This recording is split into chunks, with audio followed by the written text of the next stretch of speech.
प्रणाम माता।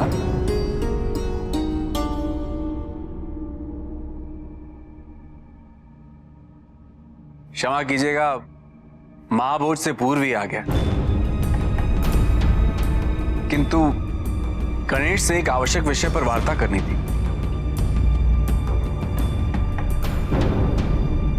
महाभोज?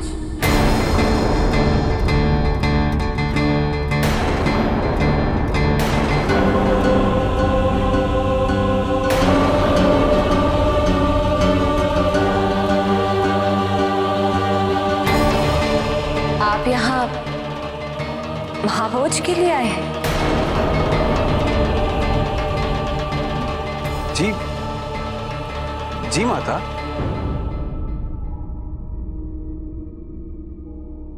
गणेश ने ही आमंत्रित किया है।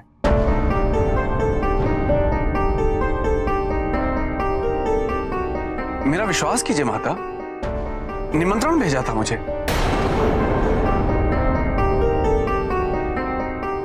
अभी तो सभी देवी देवताओं को आमंत्रित किया है, दैत्यों को भी।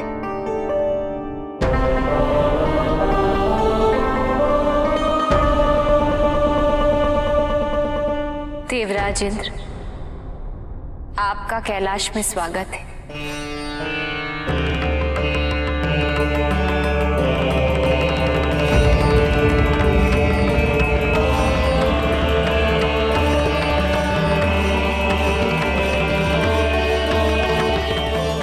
माँ,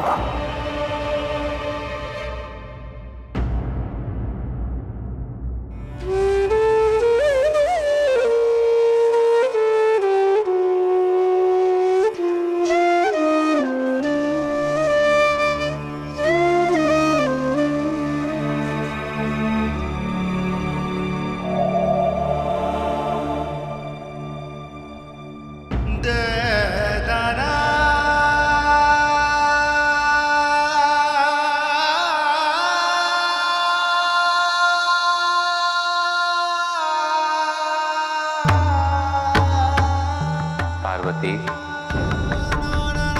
हम किसी से भी कुपित नहीं है स्वामी। सब हमारे लौटने से अत्यंत प्रसन्न है, ये हम समझते हैं। किंतु स्वामी, इतना कुछ होने के पश्चात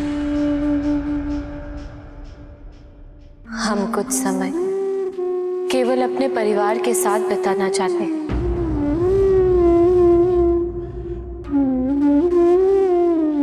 सामान्य होने के लिए यह अनिवार्य है।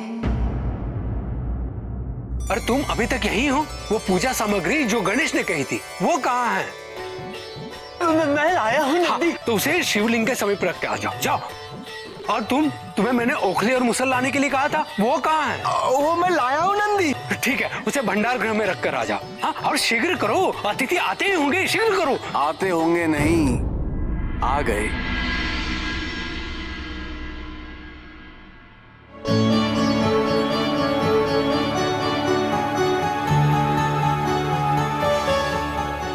प्रणाम।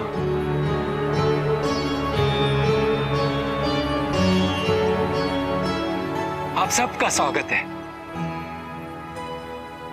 प्रभु, माता, कुमार कार्तिकेय एवं गणेश आप सबको देखकर अत्यंत प्रसन्न होंगे। ये तो हमारा सौभाग्य है कि हम सब इस शुभ अवसर पर आमंत्रित हैं। प्रसन्नता तो और भी होती यदि कुछ लोगों को आमंत्रित नहीं किया जाता, जैसे कि देवराज इंद्र।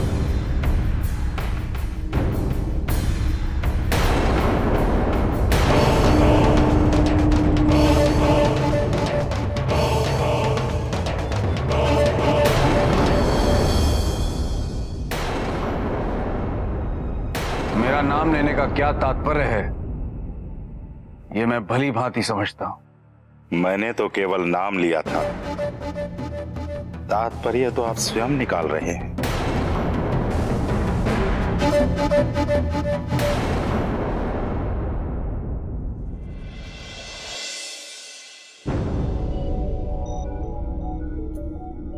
पार्वती,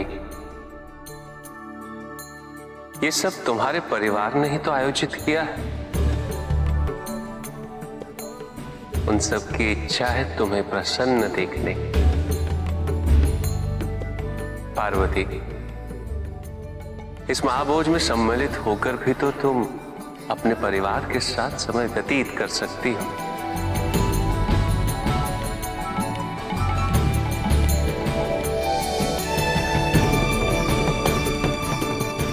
जिस क्षण हमें मालसा के रूप में अपने वास्तविकता की अनुभूति हुई, उसी क्षण से हम अधीर थे कैलाश लौटने के लिए। यही कल्पना कर रहे थे कि हम शीघ्र ही अपने परिवार के साथ होंगे, किंतु यहाँ तो हमारे आगमन के साथ अतिथियों का भी आगमन आरंभ हो गया। हमें एक क्षण भी नहीं मिला अपने पुत्रों के साथ। हम अपने हाथों से व्यंजन बना के उन्हें खिलाना चाहते थे। गणेश को अपने हाथों से मोदक बना के खिलाना चाहते थे।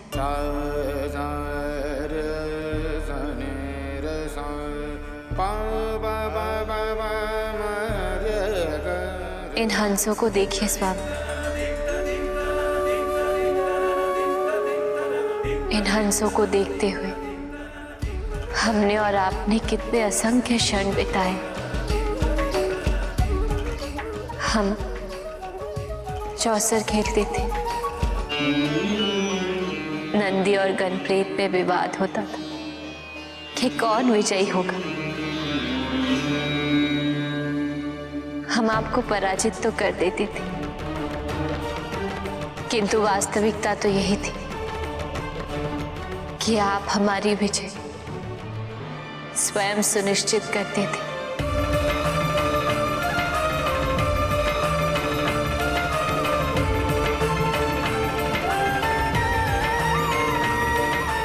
हम कुछ समय तक अपने जीवन के यही क्षण जो सबसे सुखदायी होते थे उनकी अनुभूति करना चाहते थे, किंतु अब अतिथियों की उपस्थिति में ये संभव नहीं होगा। और यही हमारे पीड़ा का कारण है स्वामी।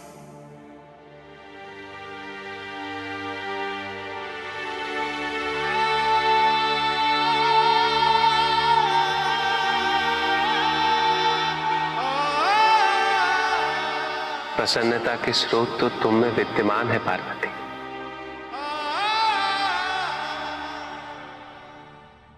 तुम्हें तो केवल चयन करना है, और चयन करना आदि शक्ति के लिए कठिन नहीं हो सकता। हाँ स्वामी, आदि शक्ति के लिए तो नहीं, किंतु एक मां के लिए कठिन है।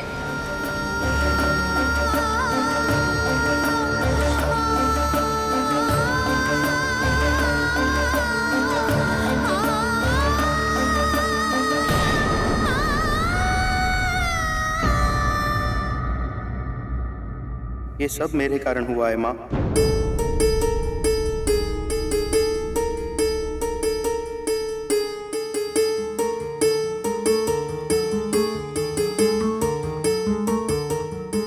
पुत्र ने अपनी मां के वापस लौटने पर अपनी प्रशंसा व्यक्त करना चाहता था। ये नहीं सोचा था कि मां को क्या अनुभूति होगी। मुझसे बहुत बड़ी गलती हो गई, मुझे क्षमा कीजिए। चलिए मां, कैलाश चलिए। हम सभी अतिथियों को यह सूचित कर देंगे कि समारोह का पुनरायोजन किया जाएगा।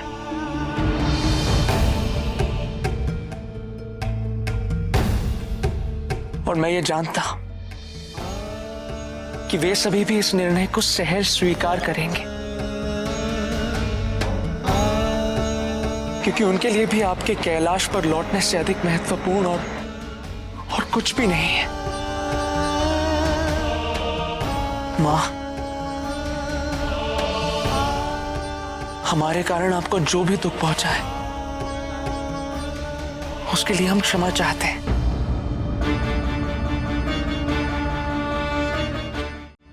कष्ट तो निस्संदेह तुमने हमें पहुंचाया है,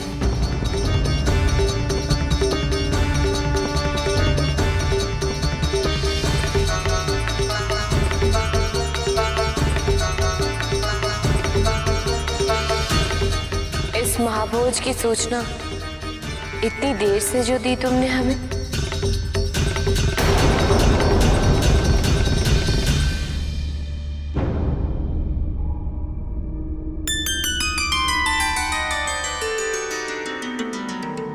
यदि ये सूचना तुम दोनों ने हमें पहले ही दे दी होती तो हमें और भी अधिक प्रसन्नता होती।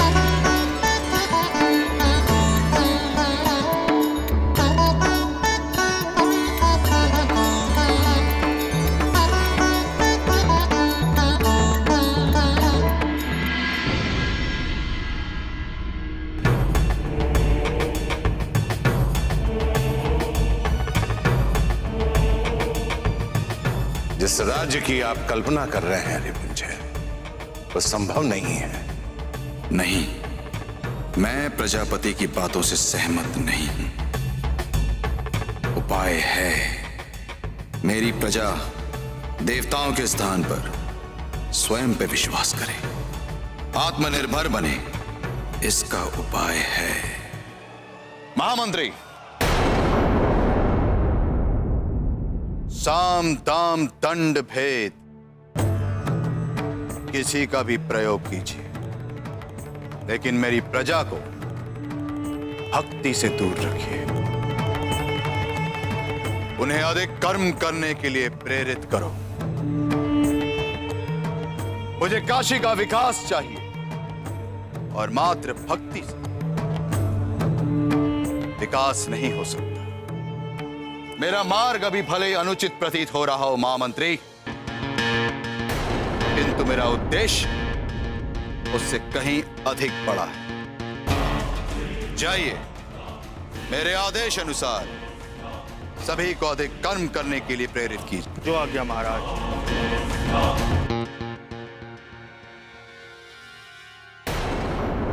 कुछ ही समय में मेरी प्रजा भक्ति छोड़ शक्ति से अधिक धन अर्जित कर लेगी और मेरा राज्य सर्वश्रेष्ठ राज्य कहलाएगा।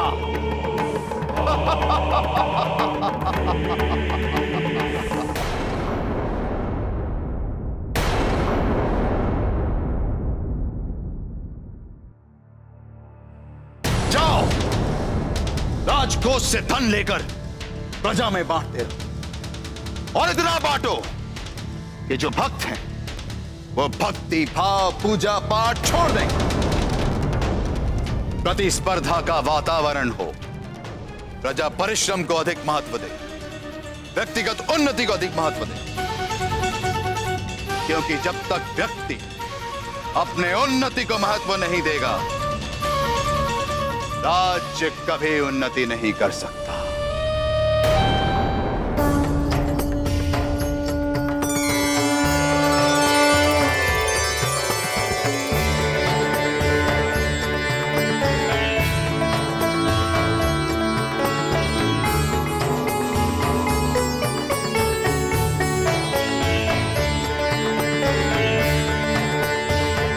मैंने सोचा प्रभु और माता के आगमन में कुछ समय शेष है, इसलिए आप सभी शिवलिंग का दर्शन करना चाहेंगे। धन्यवाद नंदी, हम सबको यहाँ लाने के लिए।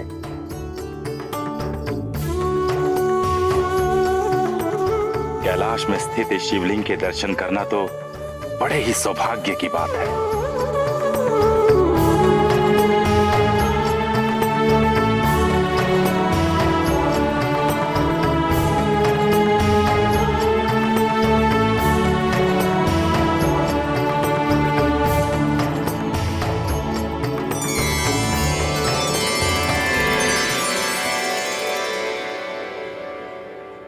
कैलाश की ऊर्जा भी अद्भुत है ना।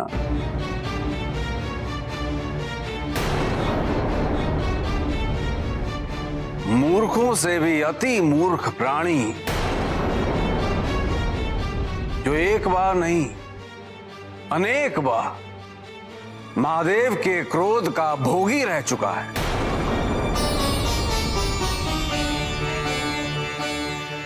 उनमें भी यहां आकर सद्बुद्धि आ जाती।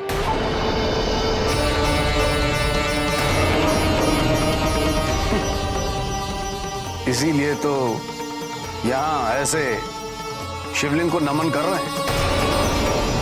अन्यथा देवताओं के विरुद्ध षड्यंत्रों, देवताओं के साथ युद्ध और उन युद्धों में देवताओं से, महादेव से, आदि शक्ति से पराजित होने के अतिरिक्त कुछ आता ही कहां है।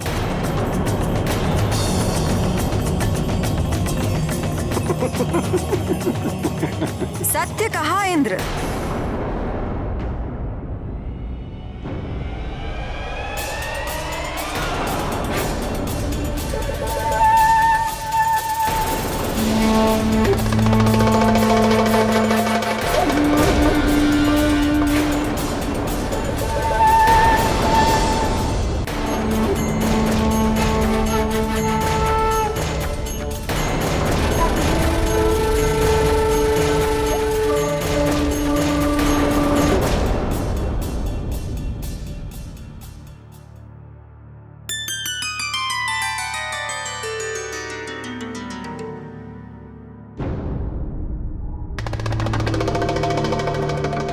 इंद्र सत्य कह रहे हैं और यह भी कैलाश की अद्भुत ऊर्जा का ही प्रभाव प्रतीत होता है,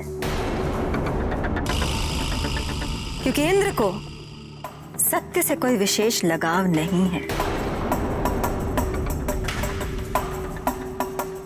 विशेषकर तब जब बात दैत्यों के संबंध में हो। और विचित्र बात तो यह है कि जो व्यक्ति कैलाश की इस ऊर्जा से वंचित रहते हैं, उन्हें इसका मूल्य, इसका महत्व उन लोगों से अधिक समझ में आता है जिन पर इसकी कृपा अनवरत रूप से बनी रहती है।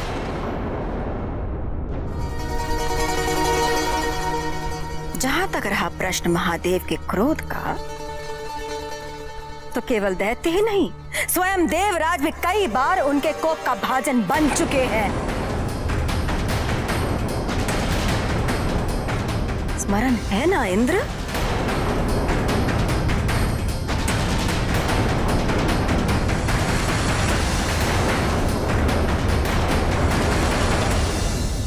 दैत्य माता, माता और प्रभु के आने तक आप मुझे आदेश दीजिए, मैं आप सबकी क्या सेवा करूं?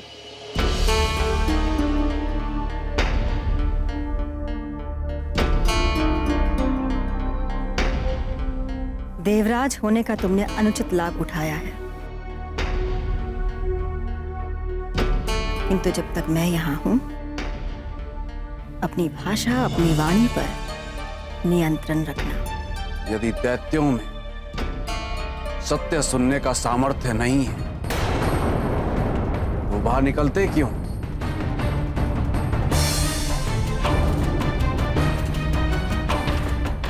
वहीं पाताल में क्यों नहीं पड़े रहते?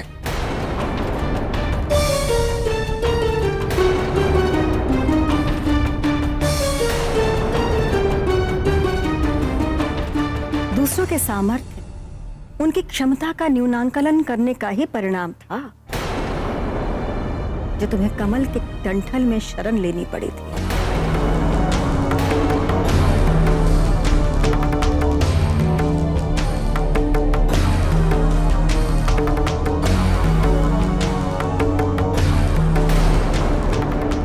जलंधर से अपनी रक्षा हेतु स्मरण है ना इंद्र?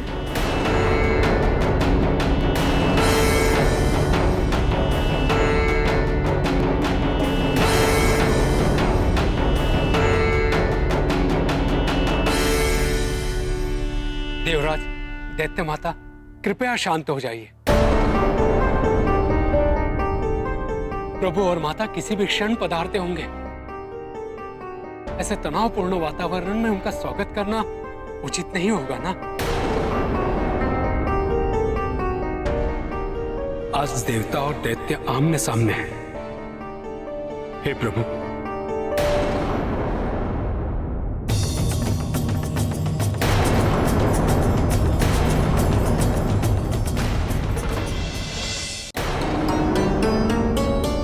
नंदी का कथन उचित है।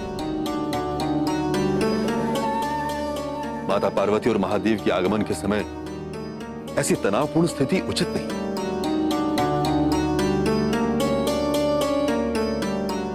दैत्य माता, आपसे अनुरोध है कि देवराज की बातों का बुरा मत मानिए। नहीं बृहस्पति, बुरा नहीं मान रही हूं,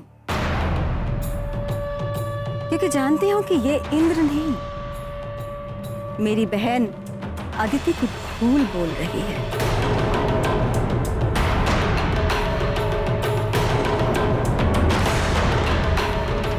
यदि बाल्यावस्था में ही उसने इसे अनुशासित किया होता, इसके कान मरोड़ दिए होते,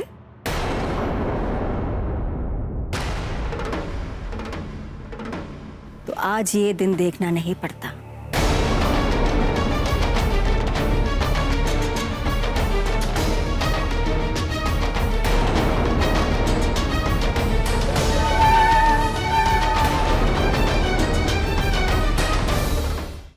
तुमने, गणेश ने और नंदी ने मिलकर जो हमारे स्वागत हेतु 3 विशेष आयोजन किए हैं, उनमें सर्वप्रथम कौन सा है? कहो पुत्र, हम सुनने के लिए अधीर हैं कि तुमने क्या सोचा। माँ, मैंने जो सोचा है वो एक विनती है। इसकी पूर्ति हेतु आप दोनों की स्वीकृति अत्यंत अनिवार्य है।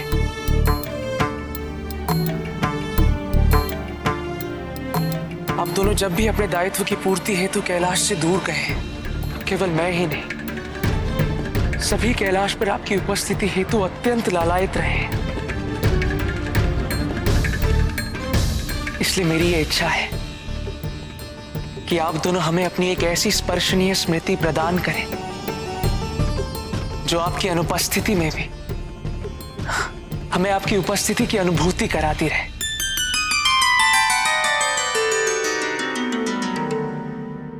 और ये केवल आप दोनों ही संभव कर सकते हैं। अवश्य पुत्र।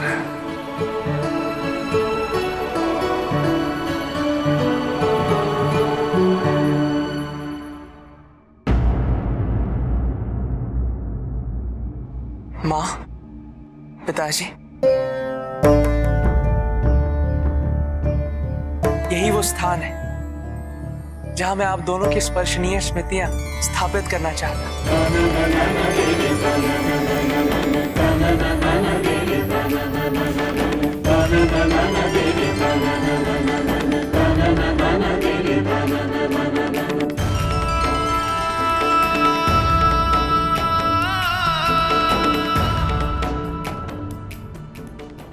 माँ, पिताजी, मेरा ये आपसे निवेदन है कि आप अपने कल्याण सुंदर रूप में यह स्थान ग्रहण करें।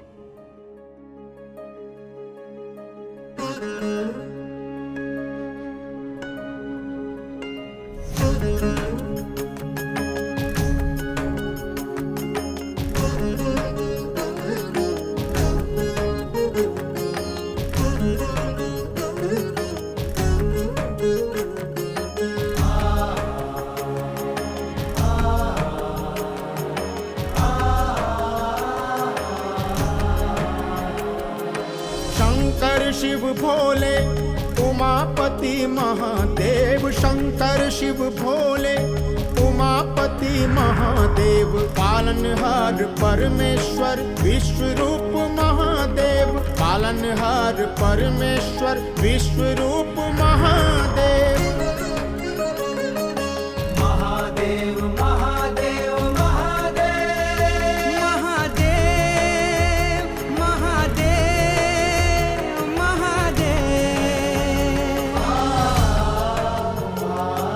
एक स्पर्शीय स्मृति स्थापित करने की जो इच्छा स्कंद अर्थात कार्तिकेय ने व्यक्त की थी, उसी इच्छा की पूर्ति हेतु इस लिंग की स्थापना हुई। अब से इसे स्कंदेश्वर महादेव के नाम से जाना जाएगा। ओम नमः शिवाय, ओम नमः शिवाय, ओम नमः शिवाय, ओम नमः शिवाय, ओम नमः शिवाय, ओम नमः शिवाय, ओम नमः शिवाय, ओम नमः शिवाय। कल्याण हो पुत्र।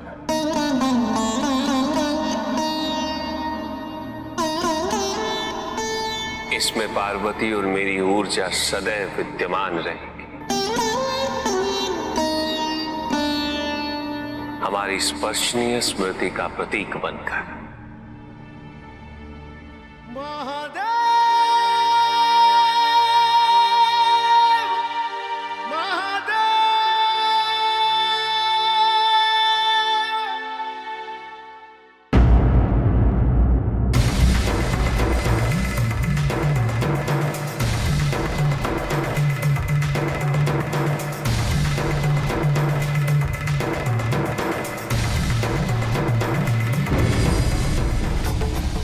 ब्रह्मपुत्र दक्ष,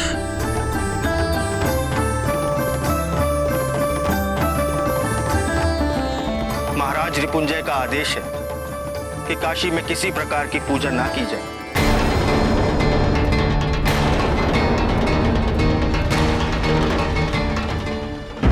वे आपका बहुत सम्मान करते हैं, इसलिए वे आपके लिए एक गुरुकुल का निर्माण करेंगे, जिससे आप पूजा पाठ में समय व्यर्थ ना करके काशी की प्रजा का मार्गदर्शन करें और उन्हें परिश्रम की ओर प्रेरित कर सकें। यदि आप पूजा पाठ नहीं करेंगे तो इतना समय आप आने वाली पीढ़ी के विचारों को पोषित करने में दे सकते हैं।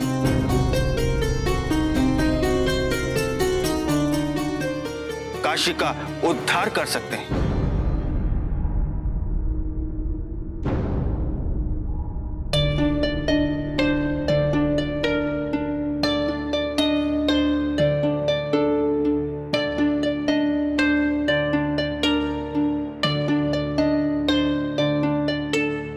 महाराज रिपुंजय की ओर से ये तुच्छ भेंट।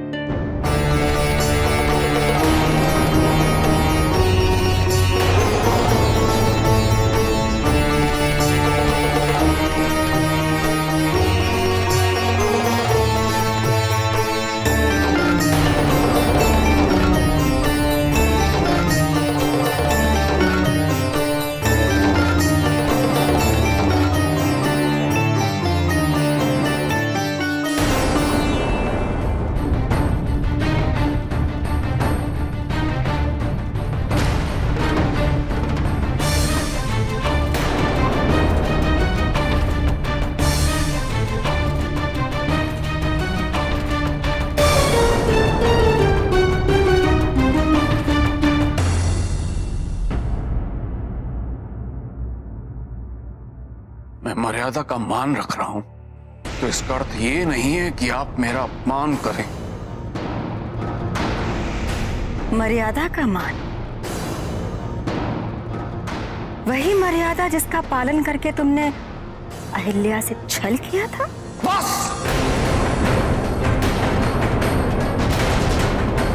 बहुत हुआ।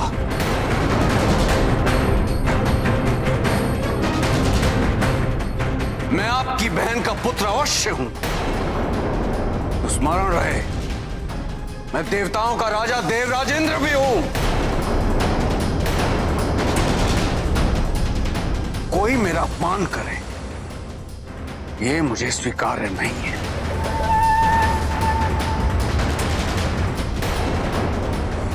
भले ही वो देवराजेंद्र,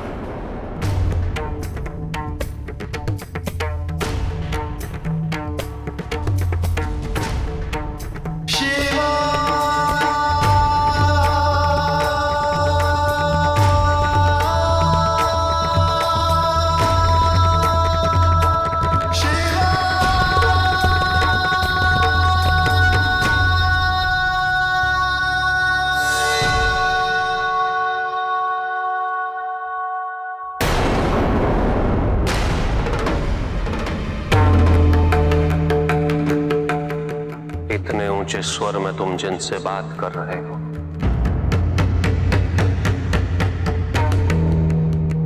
उनसे तुम्हारा संबंध क्या है ये मुझे स्मरण कराना होगा।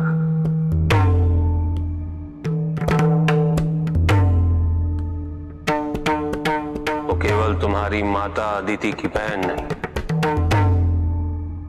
अभी तो प्रजापति दक्ष की पुत्री भी है।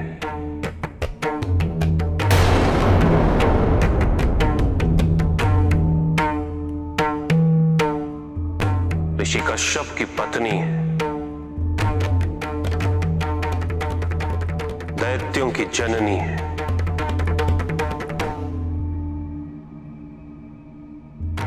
और सर्वप्रथम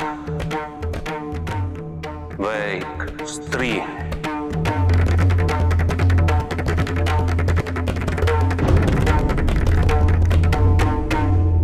पृथ्वी की भांति इन्होंने भी न जाने कितने घात सहे,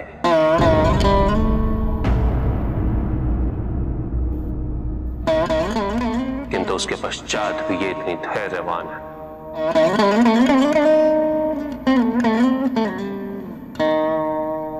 इनका सम्मान न करना देवराज के लिए अशोभनीय है।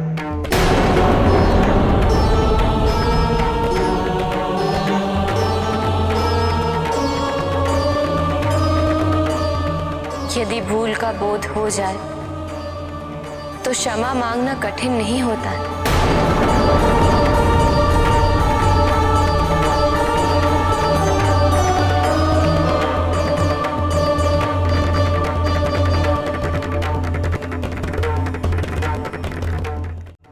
नहीं,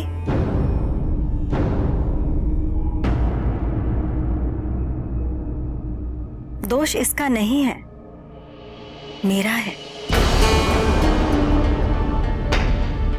मैं तो मौसी थी ना इसकी, मुझे ही बालावस्था में इसके कान मरोड़ देने चाहिए थे।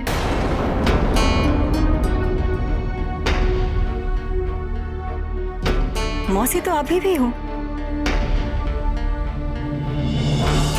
और अभी भी देर नहीं हुई है।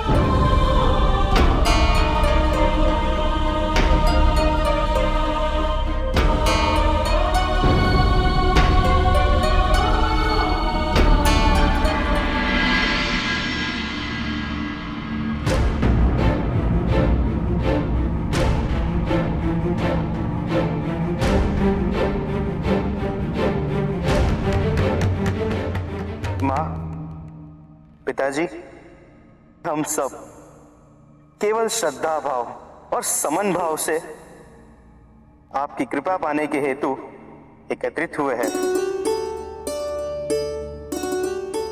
हम सब का प्रणाम स्वीकार करें।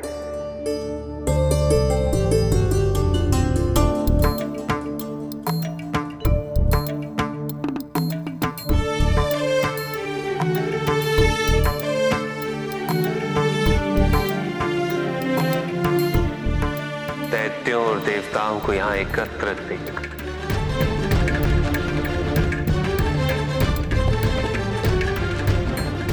पार्वती और मुझे अत्यंत प्रसन्नता है। निस्संदेह सब कुछ इतना शीघ्र हुआ कि किसी को भी समारोह के लिए पर्याप्त समय नहीं मिल पाया, है ना नंदी?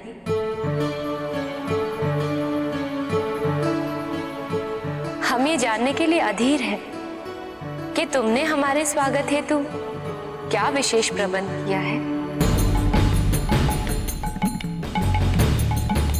हम सभी शीघ्र ही पुनः एकत्रित होंगे।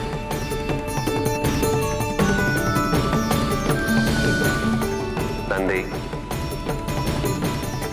तुम्हारी तैयारी जैसे ही पूर्ण हो जाए मुझे सूचित करना। हाँ प्रभु।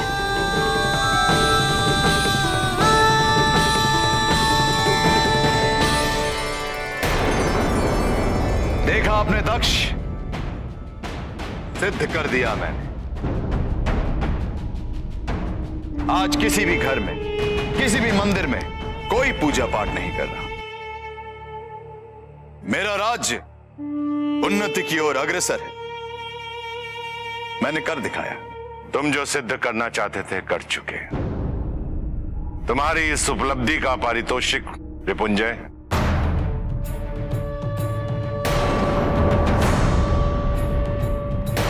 अब दोनों जाओ। हमारे राजन से यह बात करने का दुस्साहस किसी को नहीं होता दक्ष।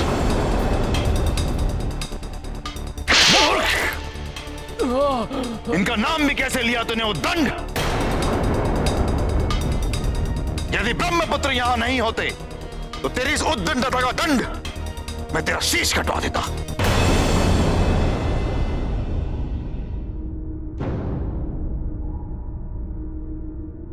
इस मूर्ख को क्षमा कर दीजिए प्रभु। यदि आपके बात का निहित गूढ़ रहस्य भी ये समझने योग्य होता तो आज सिंहासन में ना बैठा होता। रिपुंजय, तुम्हारा चरित्र मुझे मेरे अतीत का स्मरण कराता है।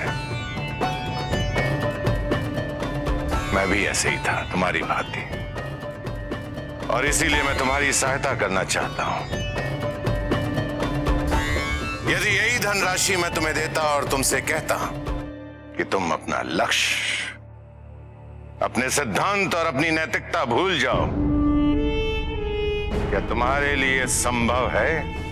नहीं, मैं इनका परित्याग कदापि नहीं कर, क्योंकि तुम्हें अपने लक्ष्य, अपनी सभ्यता और अपनी नैतिकता पर पूर्ण विश्वास है। तुम्हारा सारा ध्यान इसी पर लगा हुआ है। इसी प्रकार तुम्हारे राज्य में भी कई व्यक्ति ऐसे हैं जिनका ध्यान ईश्वर की भक्ति में केंद्रित रहता है। उन्हें धन का कोई लोभ भी नहीं है और उनके लिए धन कोई महत्व भी नहीं रखता है। और आज जो तुम्हारी धनराशि से परिवर्तित हो भी रहे हैं, वो कल विपत्ति आने पर प्रभु की शरण में लौट भी आएंगे, क्योंकि आस्था से बढ़कर और कुछ नहीं है।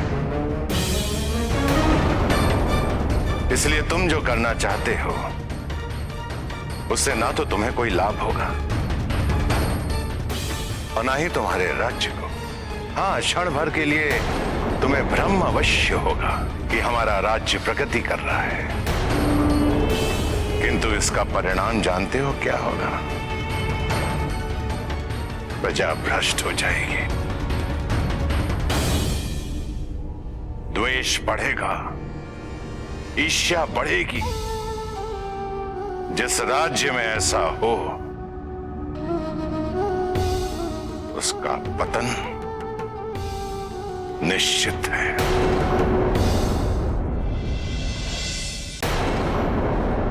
मेरा मार्गदर्शन कीजिए।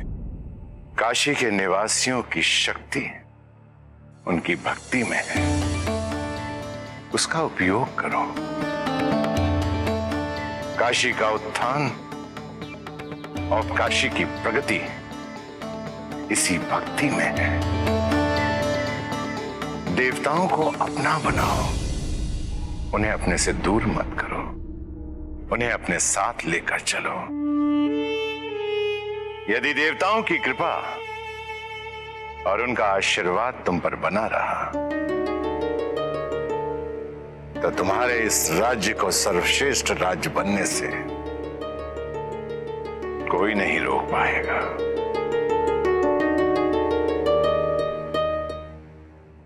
ब्रह्मपुत्र दक्ष,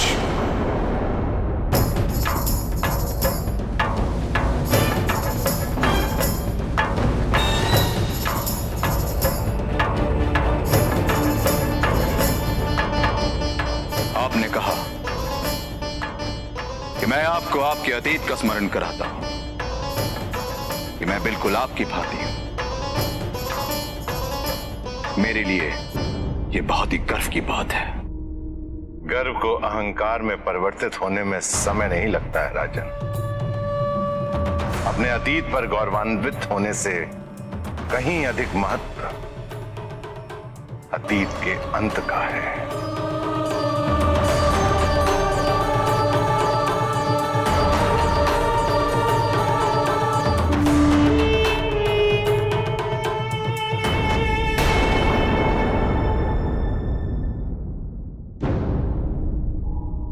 नारायण नारायण।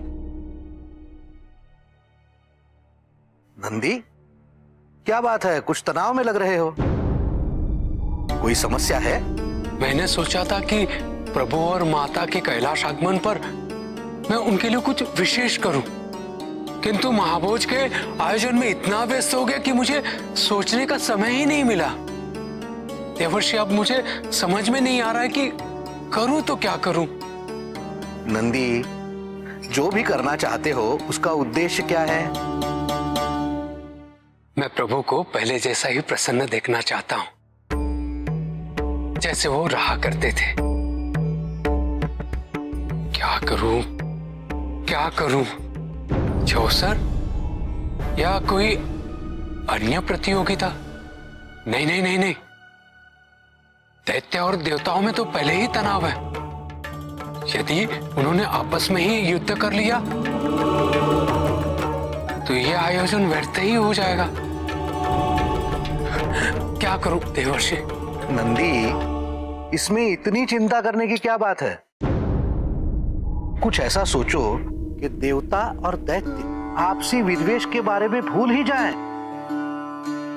कोई ऐसा परम आनंद जिसकी व्यवस्था हो तो प्रभु भी प्रसन्न और अतिथि भी प्रसन्न। धन्यवाद देवर्षि, धन्यवाद। नारायण नारायण। पता नहीं मेरी बात का नंदी ने क्या अर्थ ले लिया।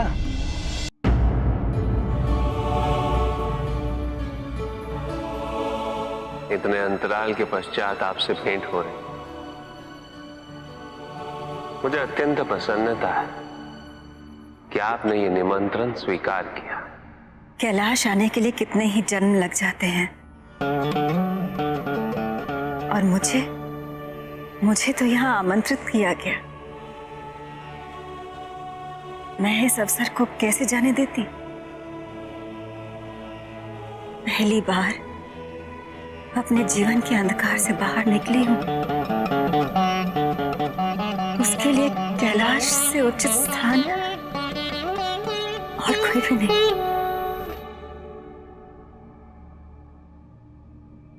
कैलाश, जहां न्याय मिलता है, जो किसी भी पक्षपात भेदभाव से मुक्त है। मुझे यहाँ आने में किसी प्रकार की असुरक्षा, किसी प्रकार का भय, किसी प्रकार का संकोच हो ही नहीं सकता। समानता तो संसार में सदैव व्याप्त रही है, अंतर तो केवल कर्म और उसके परिणाम का है।